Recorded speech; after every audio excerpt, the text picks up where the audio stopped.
Happy birthday, 80 years birthday celebration with mama, grandma wa, Mrs. Rebecca Bọ́láńlé Anífádé, ìyàwó bàbá wa, Philip Anífádé Lókèrènà Òkèmẹ̀sí Èkìtì. Grandma, we celebrate you with your 80 years birthday. You will live long in good health and happiness in the mighty name of Jesus. More years ahead in good health. A gbàdúrà lórúkọ Jésù Kristi àlàáfíà, ojúrere Ọlọ́run, ẹ̀mí gígùn tó tayọ nínú ìfẹ́ Kristi lẹ́fì lọ́jọ́ ayé yín. Gbogbo àwọn ọmọ àtọmọ ọmọ àtọkọ ọmọ àtaya ọmọ yín lórúkọ Jésù Kristi nínú ayọ̀ àtàlàáfíà gbogbo yín ẹjọ́ lọ ìgbésí ayé yín. Oúnjẹ ọmọ lórúkọ Jésù kò ní kúrò lẹ́nu yín.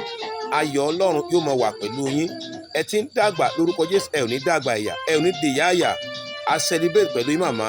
Happy 8 years anniversary. Ẹ̀yin ọmọ eléṣẹ́ Ajíbọ̀rọ̀, ọmọ eléṣẹ́ ọmọ Ajíbọ̀rọ̀. Màmá akínyìn o, ẹ kú ọjọ́ ìbí. Màmá oyè, akínyìn, màmá ayọ̀, màmá oyè, màmá Fúnkẹ́ àti màmá Bọ́sẹ̀. Gbogbo yín la kí ẹ kú ọjọ́ ìbí. Lórúkọ Jésù á dára fún yín o. Àwọn ọmọ ọmọ yín lórúkọ Jésù wọn ò ní ṣàìsàn lójú yín o.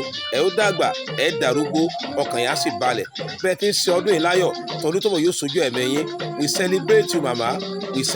Ọmọ yín Lady Evangelist Bọ́sẹ̀dé Peace ọmọ Aṣẹ́gun àti ọkọ rẹ̀ Pastor Professor Mike ọmọ Aṣẹ́gun, wọ́n kí náà pé ẹ kú ọdún, ẹ kú ọdún. Lórúkọ Jésù ẹ ó dàgbà, ẹ ó dògbó lágbára Ọlọ́run. Ojú Ọlọ́run yóò sì wà pẹ̀lú yín, ayọ̀ Ọlọ́run yóò wà pẹ̀lú yín. Ojú òní tì yín màmá. Ẹ jẹ oúnjẹ ọmọ lọ́jọ́ alẹ́ lágbára Ọlọ́run. Ẹ ò ní jẹ́ nínú àìsàn, ẹ dẹ̀ ní jẹ́ nínú ìlora lágbára Kristi.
Happy birthday, mama. Congratulations. God bless you.